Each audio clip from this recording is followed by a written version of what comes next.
주목할 만한 취업 뉴스를 전해드리는 시간입니다. 취업의 뉴스 시간이죠. 네, 한국경제TV의 이지수 기자 그리고 이지연 뉴스캐스터와 함께하겠습니다. 두 분 어서 오세요. 네, 반갑습니다. 반갑습니다.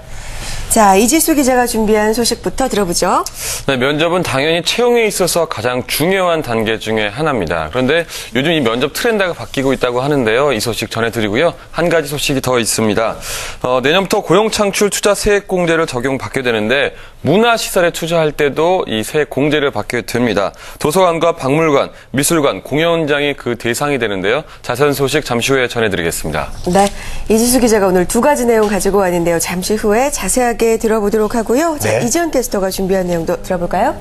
네, 고졸자들이 학력 등 차별 없이 오래도록 근무할 수 있도록 돕는 공공기관의 고졸 채용 인력 운용 지침이 나온다고 합니다. 올 연말이라고 하는데요. 자세한 내용은 잠시 후에 체크해봅니다. 네, 알겠습니다. 자, 이지수 기자, 면접이 중요하다는 것은 계속 이제 강조를 했습니다. 예. 그런데 다시 한번 또 강조한다는 것은 뭔가 이유가 있겠죠. 네, 학점이나 영어, 그런 성적 같은 스펙이 아니라 요즘은 인성 중심의 채용 프로그램이 늘어나고 있습니다. 직접 인사 담당자가 캠퍼스에 가는 경우도 생겼고요. 그런 트렌드를 반영한 설문조사 결과가 나왔는데요. 기업 인사 담당자를 대상으로 설문조사를 한 결과 10명 중에 4명 이상이 인성을 파악하기 위해 면접 질문이 늘어났다고 밝혔습니다. 네. 어제도 면접 최소한 2번 이상 보는 기업이 늘어났다 이런 소식 전해드렸었는데 면접 횟수만 늘어난 게 아니라 면접의 질문 자체가 늘어났나 봐요. 맞습니다. 면접의 질문 자체가 늘어나고 또 그 트렌드가 변화하고 있다는 것을 보여주고 있는데요. 취업 포털 인크루트가 인사 담당자 109명을 대상으로 설문조사를 실시를 했습니다. 네. 응답자의 63.3% 과거와 비교했을 때 면접 질문에 변화가 생겼다고 답했습니다. 과거 스펙 중심의 채용에서 분명하고 단호하게 변화가 생긴 것으로 볼 수가 있겠는데요. 가장 많이 바뀐 면접 항목으로는 인성을 파악하기 위한 질문이 늘었다가 1위를 차지했고요. 다음으로는 업무 역량의 적합성 또는 뛰어난지 확인하기 위해서 질문이 늘었다가 39.1%로 2위로 집계가 됐는데 개인의 인성과 업무 적합성을 파악하기 위한 열린 채용이 충실히 이행되고 있는 것으로 평가가 되고 있습니다. 네. 그래요. 이렇게 면접을 통해서 구직자들의 면면을 잘 살펴보면은 예전처럼 거짓말을 한다거나, 자기를 좀 과장한다거나, 이런 경우는 좀 없어질 것 같아요. 네. 예. 그렇죠? 맞습니다. 통계에서 나오듯이 면접자들도, 그러니까 주직자들도 실제 면접에서 거짓말을 하는 경우가 있다라는 설문조사가 있는데요. 이것을 반영하는 결과인데, 면접자들은 실제로 거짓말이 있는지 의심하는 질문이 늘었다. 이렇게 답한 경우가 14.5%나 됐고요. 이 밖에도 지원자가 질문의 의도를 파악하지 못해서 지속적으로 추가 질문을 하게 된다는 대답도 있었습니다. 또 합숙 면접과 자기 PR 면접 등 면접 정원이 심화된 기업들도 많은데 이것이 필요한 현상인지 물어보는 질문에 대해서는 필요하지만 너무 과하다고 생각한다. 48.6%로 가장 높았는데 인사 담당자의 절반이 요즘 면접 전형, 그러니까 좀 더 과해진 전형이 있기 때문에 조금 줄이는 게 필요하지 않은가 이런 생각을 하는 것은 나타났고요. 이에 반해서 회사가 원하는 인재를 채용하려면 필요하다 41.3% 팽팽히 맞서고 있는 것으로 보입니다. 그러니까 요즘 트렌드가 분명히 변하고 있고 또 면접자들도 인사 담당자들도 그 트렌드 변화에 대해서는 논란이 있는 상황인 것 같습니다. 네. 자, 서류 전형에 비해서 확실히 면접 비중이 높아진 거는 사실인 것 같습니다. 이 채용 트렌드가 안 변하는 것 같지만 알게 모르게 이렇게 많이 변하고 있어요. 여러분도 작은 변화에도 민감하게 준비를 하시는 게 좋을 것 같습니다. 자, 다음 소식 알아보죠. 이지연 캐스터가 준비를 하셨는데요. 이 공공기관 고졸 채용 인력 운용 지침 마련됐다고요? 네, 맞습니다. 2년 전쯤부터 이 고졸 채용 바람이 불기 시작을 해서요. 이제는 고졸 채용이 채용 시장의 한 부분으로 자리를 잡았는데요. 하지만 그동안 고졸 인력을 채우는 데 있어서 정확한 지침이 없었던 게 사실입니다. 그런데요, 올 연말에 공공기관에서 채용한 고졸자들이 학력 등에 따른 차별 없이 근무를 할 수 있도록 돕는 공공기관 고졸 채용 인력 운용 지침이 나온다고 하는데요.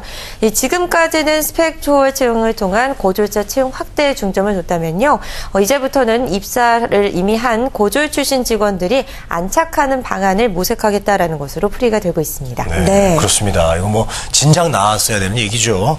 고졸 인력을 효율적으로 채용하고 활용을 하려면 정확한 지침이 필요한 것 같습니다. 자세한 내용 좀 전해주세요. 네, 기획재정부 관계자는요, 11일 고졸 채용자에 대한 내부 교육과 승진, 직무 등 내용을 담은 이 공공기관 고졸 채용자에 대한 운용 지침을 연말까지 마련할 것이다라고 밝혔습니다. 이 관계자는요, 지난해 나온 고졸 채용 가이드라인은 학력 차별 없는 채용 방안에 초점을 뒀다면서 고졸자 채용이 지속적으로 이루어지고 있는 만큼 이제는 고졸 입사자들이 장기간 근무를 할 수 있는 여건을 조성하는 데 중점을 둘 것이다라고 말을 했습니다. 정부가 마련하고 있는 지침에는요, 고졸 채용자들이 특성에 맞는 직무를 맡고 또 사내 교육을 통해서 업무 능력을 쌓을 수 있는 방안을 담을 예정이라고 하고요.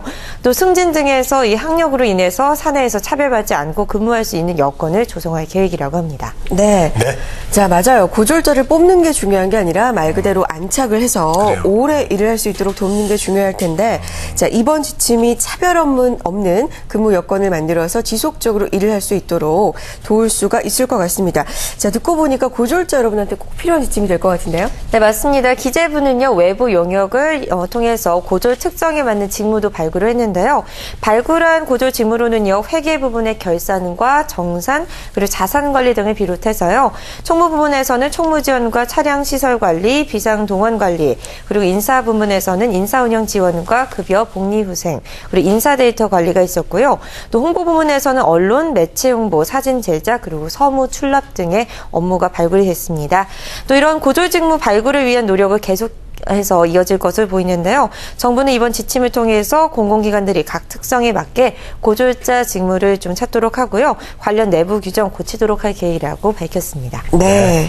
자, 특성에 맞는 직무를요, 서로 이렇게 맡아서 하는 것이 업무에 대한 효율성을 높이는 좋은 방법이라는 생각이 듭니다. 네. 예.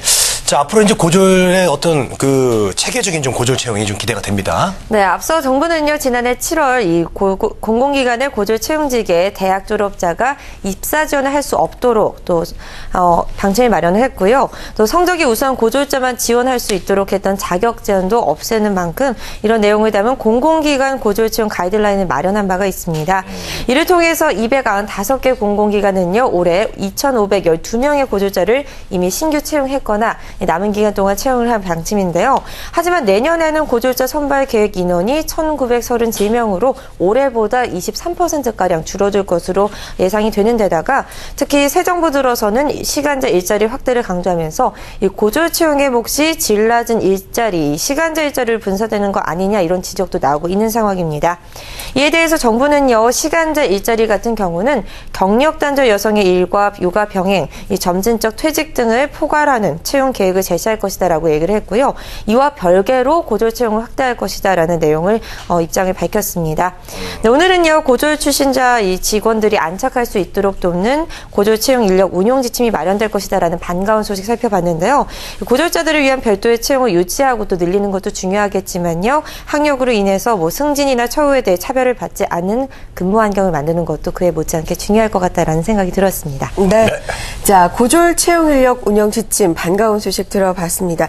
좀 더 차별받지 않고 또 대우도 괜찮은 환경에서 일할 수 있는 그런 날이 좀 빨리 왔으면 좋겠고요. 네. 자, 이지수 기자가 내용 하나 더 준비를 하셨는데 네. 문화시설에 투자를 하면 세액공제를 더 받을 수 있나 봐요. 네, 요즘에 문화산업이 굉장히 그 중요한 산업 중에 한 가지로 떠오르고 있습니다. 뭐 고용률 70% 달성 로드맵에도 문화산업에 대한 육성 방안이 포함되어 있고요. 또 융합산업이라고 해서 뭐 ICT와 문화를 접목한 컨텐츠 산업이 각광을 받고 있는데 이런 그 일환으로서 그 정부가 기업이 투자를 하게 되면 일정 부분에 대해서는 세금을 부과하지 않는 제도죠. 이 고용창출 투자 세액 공제를 문화시설로 확대한다고 밝혔습니다. 이 기획재정부가 이런 내용이 담긴 조세특례제한법 시행규칙 개정안을 이달 중에 입법 예고할 예정이라고 밝혔는데요. 기재부는 다음 달 중에 이 법을 그 입법 예고한 이후에 또 공포할 방침인데 이 한마디로 요약을 해보자면 법인이나 개인 사업자가 문화시설에 투자하는 경우에는 그 내년부터 고용창출 투자세액 공제를 적용받게 돼서 세금 부분에 대해서는 좀 우대를 받게 되는 정책이라고 보시면 되겠습니다. 네. 네, 알겠습니다. 자, 문화시설에 투자를 하면 이제 세액 공제를 받게 되는 건데요. 저 문화시설이라고 한다면은 그 어떤 뭐 예술 관련된 뭐 전시관 아니면 뭐 우리가 연극이나 이런 뮤지컬 뭐 공연장 말씀하시는 거예요? 그 문화라고 하면은 뭐 사실은 각 개인이 문화를 어떻게 받아들이냐에 따라서 이 시설이 좀 개념이 달라지는데 뭐 두 분께서도 문화 생활을 하시죠? 뭐 어떤 데로 좀 문화 시설 좀 이용하시나요? 가장 많이 가는 데는 뭐 영화관? 극장이죠. 극장, 그쵸? 극장도 보고 네. 이제 저는 가끔씩 이제 제가 아무래도 좀 지적 수준이 있다 보니까 예, 전시관. 전시회도 그림 보러 가고 그래요. 예. 예. 그래서 두 분이 말씀하신 것 중에서 이렇게 문화시설 많이 포함이 되는데 여기서 말하는 문화시설, 도서관이나 박물관, 뭐 미술관이나 공연장을 얘기를 합니다. 뭐 어떤 분들은 뭐 만화방에 가서도 또 문화시설을 하실 수 있고 또 노래방에서 문화활동을 하시는데 법적인 그 의미가 여기 포함이 되어 있습니다. 우선은 이 도서관법에 따라서 등록된 사립 또 공공도서관이 첫 번째고요. 박물관 및 미술관 진흥법에 따라서 등록한 또 박물관과 그 말씀하신 대로 미술관 그리고 공연법에 따라서 등록한 공연장들인데 요즘에 이렇게 투자가 늘어나면서 많은 그 효과들을 기대할 수 있을 것으로 좀 보입니다. 네. 문화 전체적으로도 좀 효과가 있지 않을까 이런 생각이 드는데 자, 고용창출 투자세 공제 말이 참 어렵습니다. 이걸 좀 쉽게 풀어볼까요? 고용창출 투자세액이 참 어렵습니다. 고용창출 투자세액. 고용을 창출하는데 투자하면 세액을 공제받는다. 세액 예, 예. 공제 개념인데 예. 뭐 쉽게 말하자면 이제 직장인들이 받고 있는 소득공제 같은 개념이죠. 소득공제. 예, 소득공제 두 분들도 좀 어떻게 좀 받아보셨나요? 그렇죠. 봤죠. 공제. 뭐 제3의 월급이라고 불리잖아요. 맞습니다. 네. 그 13번째 월급이라고 그렇죠. 불리는데 네. 한 또 1년에 한 번씩 그렇게 돈을 받게 되면 기쁘죠. 그 기업들도 이런 의미에서 보면은 투자를 하게 되면 그만큼 혜택을 보게 되는 그런 제도입니다.